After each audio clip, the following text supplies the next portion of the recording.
राम जाने द्वारपाल, अब तो तबीयत मेरी हरी भरी हो गई। कोई दिक्कत?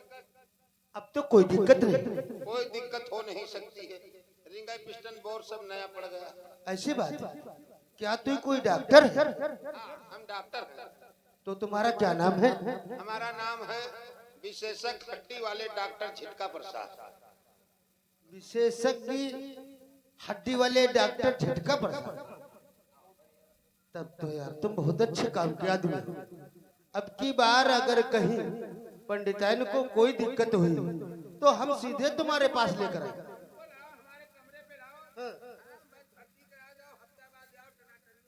भर्ती भी कराना।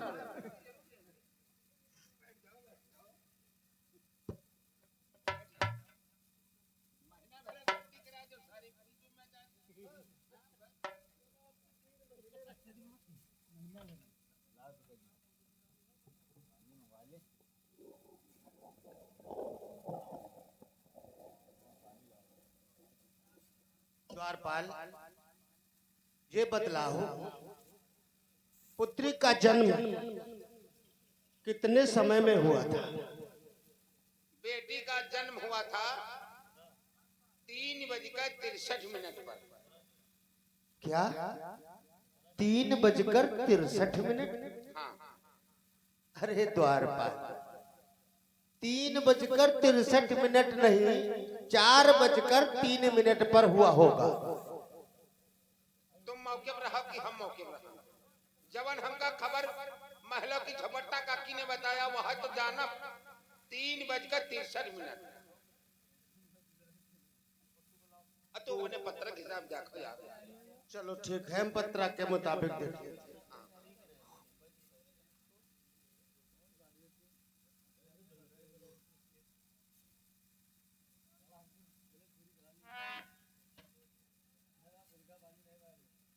तो यार वाटर लिस्ट उठा लो। अरे तू पागल हो गया है क्या? तू पागल है, मुझे भी पागल कर। ये वाटर लिस्ट नहीं, ये असली काशी का पंचांग है, असली काशी का। देख हाँ यार पत्थर है यार। हम कहे वाटर लिस्ट उठा लो। कई पंडित जी यह दे नक्षत्र लोहड़ी उल्टा उल्टा लटकी और ठवारा यादे बे भैया बूढ़ी रही सुखवा उतर आ रहा। ओहो, तूने तो मेरी नाक में ही दम कर रखा है। चलो ठीक है, मैं पुत्री के विषय में, नक्षत्र व गुण के विषय में देकर के बतलाता हूं और पुत्री का नामकरण करता हूं। लेकिन द्वारपाल, आज चोड़ितपुर नरेश महाराज बाणासुर के घर में एकलौती पुत्री का जन्म हुआ है। पत्रा उसी समय खुलेगा जब पत्रा पर 101 रुपया दक्षिणा मिलेगा। आगे पीछे ले लिया यार। तो फिर आगे पीछे नामकरण भी हो जाएगा। तो बहुत झगड़ेलू हो पंडित जी। यू जाना हो तो खिलखिटी महाराज को बुला ली। अरे तो बुला क्यों नहीं लिया खिटखिटी महाराज को? खिटखिटी महाराज, खिटखिटी महाराज।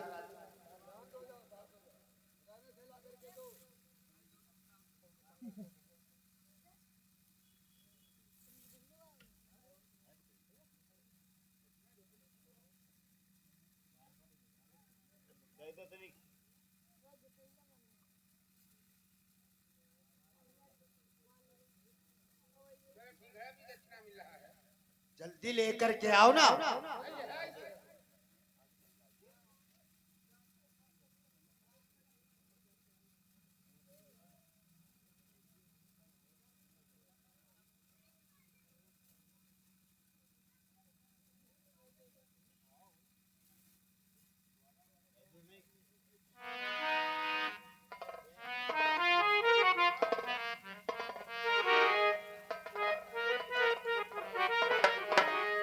मिथुन, कर्क, तुला, कुंभ, मेघ, सिंह। ये क्या है? अरे दक्षिणा मुझे दो ना। तो इससे तुझसे क्या लेने देना? मैं डाल दूंगा तो तुझसे क्या मतलब? तो इसमें तुमको क्या तकलीफ हो? अरे नहीं, दक्षिणा पहले, पहले दक्षिणा, पीछे परे कुछ ना।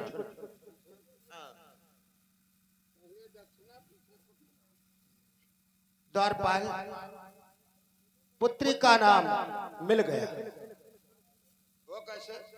देखो, प्रातः काल ब्रह्म मुहूर्त में पुत्री का जन्म हुआ है, यानी उषा काल में पुत्री का जन्म हुआ है। इसलिए महाराज आपकी पुत्री का नाम अति सुंदर है। जानते हो महाराज आपकी पुत्री का नाम क्या है? उषा नवेली राजन नाम रखियो।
आपकी पुत्री का जन्म उषा काल में हुआ है, इसलिए आपकी पुत्री का नाम उषा है।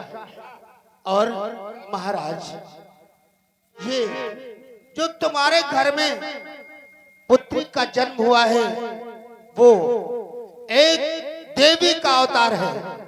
और जानते हो महाराज उसके गुण और नक्षत्र कैसे हैं कि तुम कन्या जिसे समझते हो तो ईश्वर की माया है।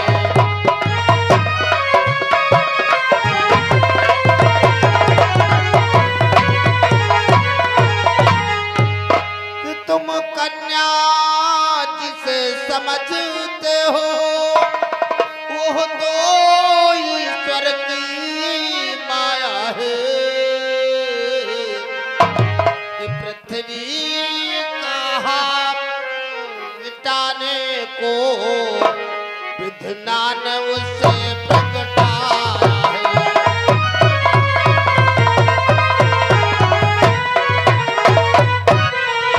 कि पृथ्वी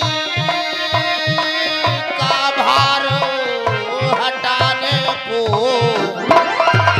विधान उसे प्रगटाया है।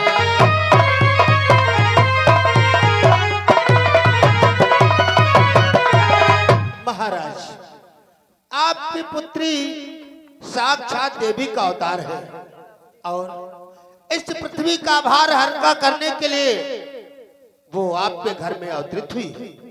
महाराज आपकी कन्या का नामकरण हो चुका है और मुझे जितेंद्र भैया के यहाँ कथा भी सुनाने जाना है। अब समय हो चुका है, आपके पुत्री का नामकरण भी हो गया। हमारा दक्षिणा हमारी खुराक मुझे दो और मैं कथा सुनाने भी जाऊं। कथा सुनावत है पंडित। हाँ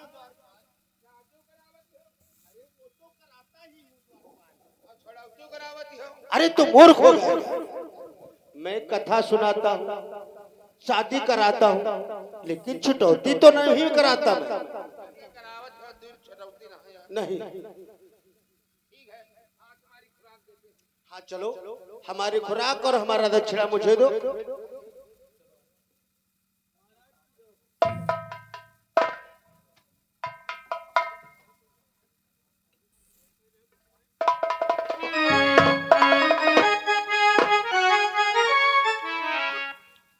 प्रेमी सज्जनों सीन समझ लें।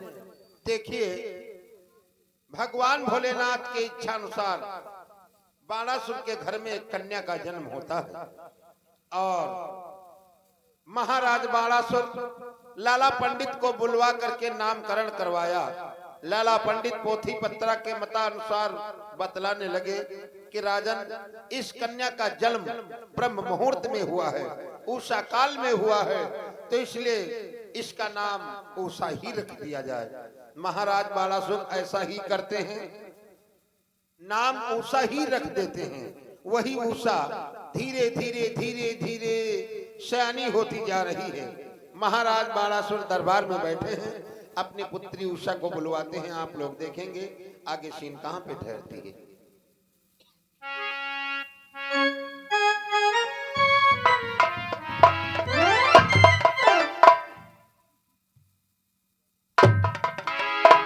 द्वारपाल, प्रतिदिन हमारी पुत्री उषा सखियों के साथ वाटिका भ्रमण करके आती तो मिलने आया करती थी, परंतु आज वापस आई अपने कक्ष को चली गई। इसलिए हमारी पुत्री उषा को दरबार में बुलवा। बेटी उषा, आप इकलौती पुत्री हो, दरबार में नहीं आती हो, महाराज का मन नहीं लगता है। इसलिए उषा मेरी आवाज सुनती हो तो दरबार में हाजिर हो। महाराज बाणासुर का आदेश है, दरबार में हाजिर हो।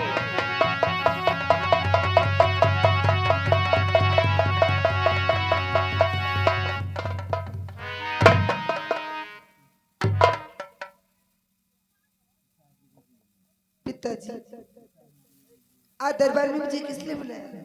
पुत्री उषा प्रतिदिन सखियों के साथ भ्रमण करके आती तो मिलने आया करती थी, लेकिन आज सखियों के साथ भ्रमण करके आई अपने कक्ष को चली गई। क्या पिता की जरा भी याद नहीं आई? पिताजी, मैं खेल खेल में सखियों के साथ में आपके पास आना भूल गई, मुझे क्षमा करें। चलो, कोई बात नहीं।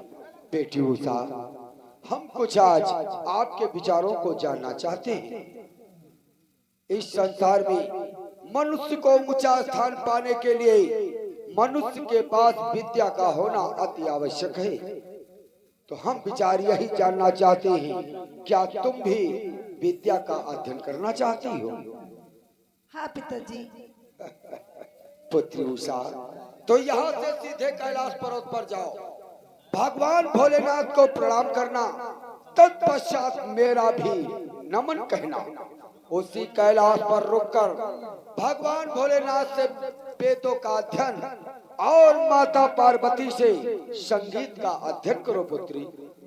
ठीक है पिताजी, आपके के अनुसार मैं कैलाश पर्वत की तरफ जा रही हूँ। प्रस्थान करो। मेरा प्रणाम स्वीकार। जेते रहो।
और श्री विषधर के चरणी में नवा रही हूँ सी।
आशीषता प्रदान करते हुए सर्वप्रथम हम तुमसे यही पूछते हैं बेटी, तुम्हारा शुभ नाम क्या है?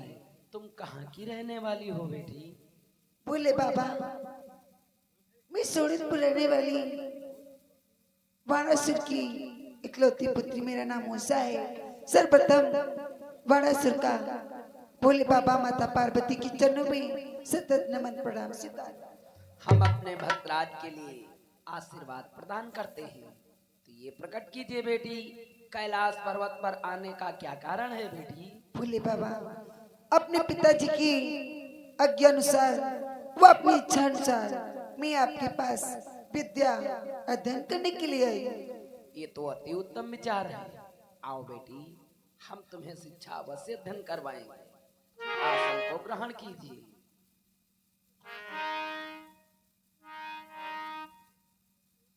हे बेटी उषा, सर्वप्रथम ये प्रकट कीजिए, हमारे कैलाश पर्वत पर आने से पहले तुमने कहीं पर शिक्षा को अध्ययन किया अथवा नहीं बेटी?